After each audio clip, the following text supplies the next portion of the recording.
The parotid gland is a major salivary gland in humans. It is a bilateral structure, and the largest of the salivary glands.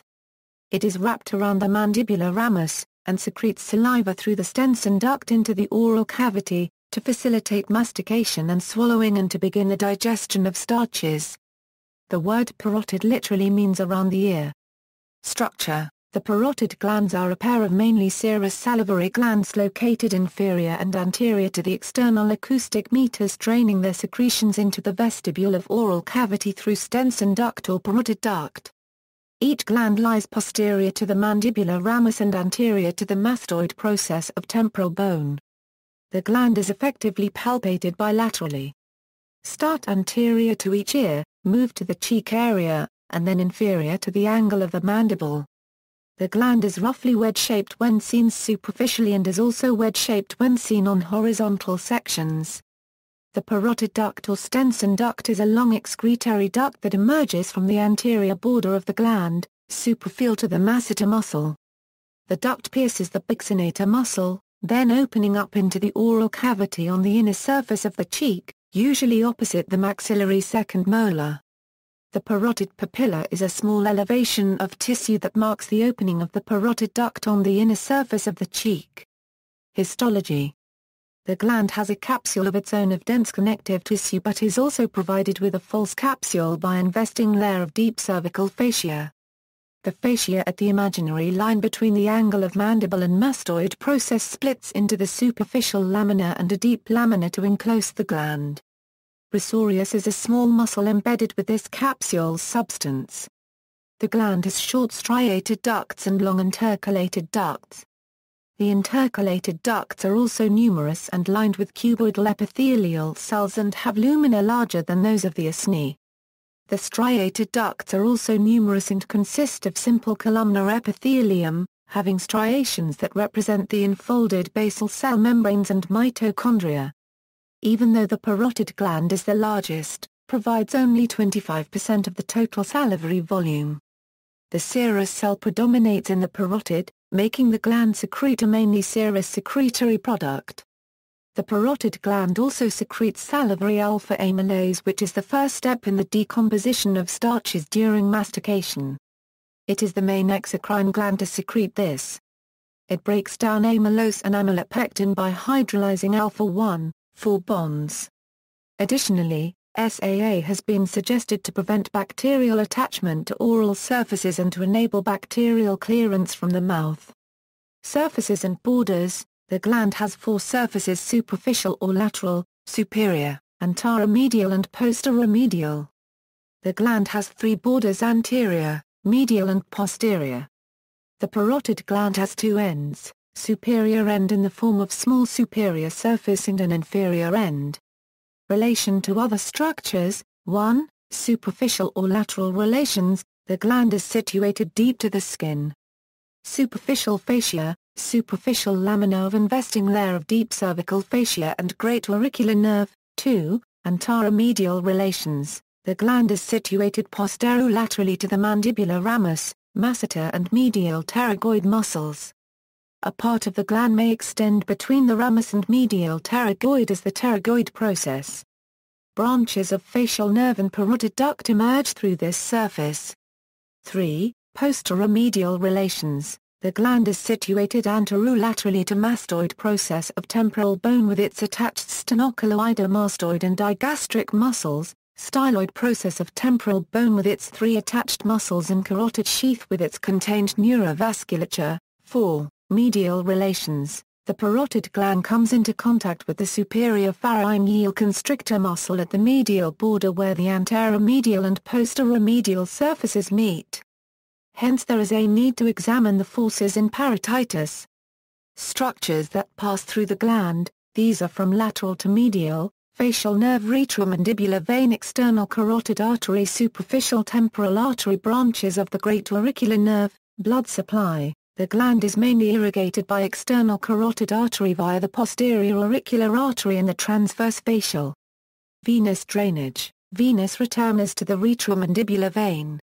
Lymphatic drainage: the gland is mainly drained into the preauricular or parotid lymph nodes which ultimately drain to the deep cervical chain.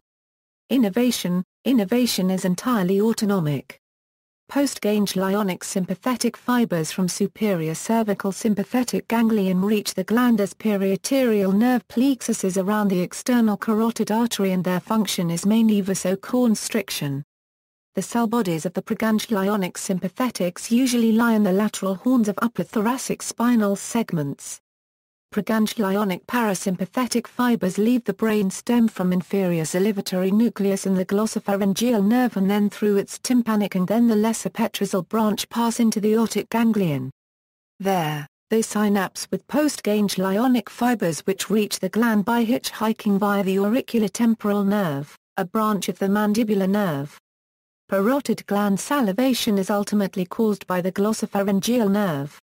Development. The parotid salivary glands appear early in the 6th week of prenatal development and are the first major salivary glands formed.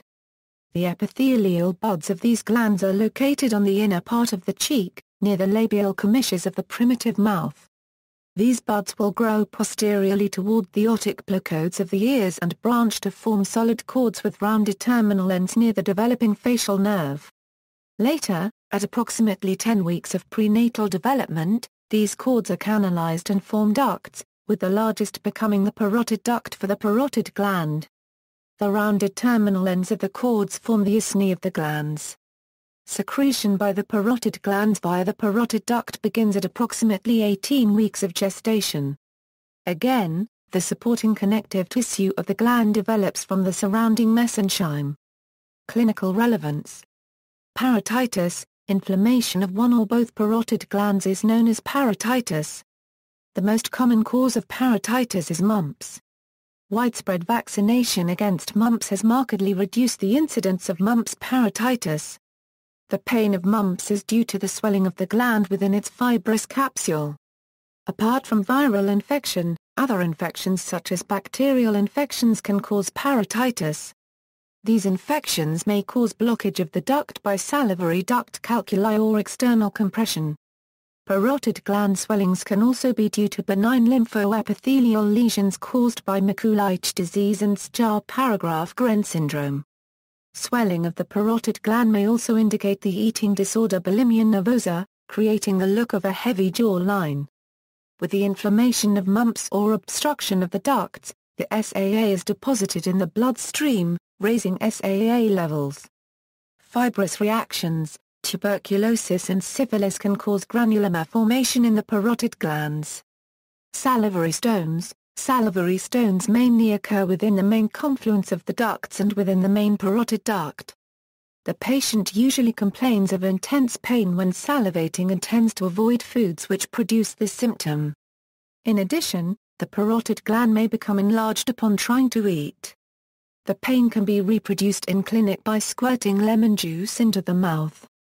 Surgery depends upon the site of the stone. If within the anterior aspect of the duct, a simple incision into the buccal mucosa with sphincterotomy may allow removal. However, if situated more posteriorly within the main duct, complete gland excision may be necessary. Injury. The parotid salivary gland can also be pierced and the facial nerve temporarily traumatized when an inferior alveolar local anesthesia nerve block is incorrectly administered, causing transient facial paralysis. Neoplasia. 80 to 85% of tumors of the parotid gland are benign. The most common of these include pleomorphic adenoma, and Warthian tumor more in males than in females.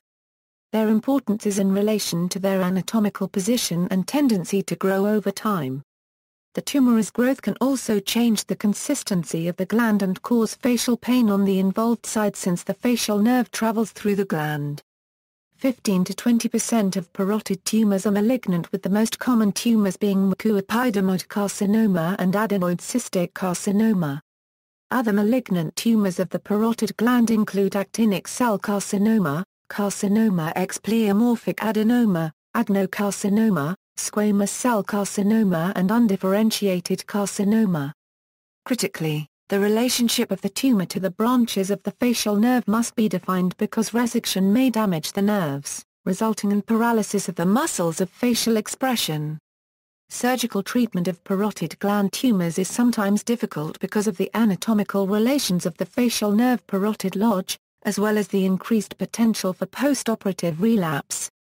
Thus, detection of early stages of a parotid tumor is extremely important in terms of postoperative prognosis. Operative technique is laborious, because of relapses and incomplete previous treatment made in other border specialities. Additional images. See also, this article uses anatomical terminology. For an overview, see anatomical terminology. Parotid duct, parotitis, SJAR paragraph Gren syndrome, John Lenra, juxtaral organ of Chivits, references.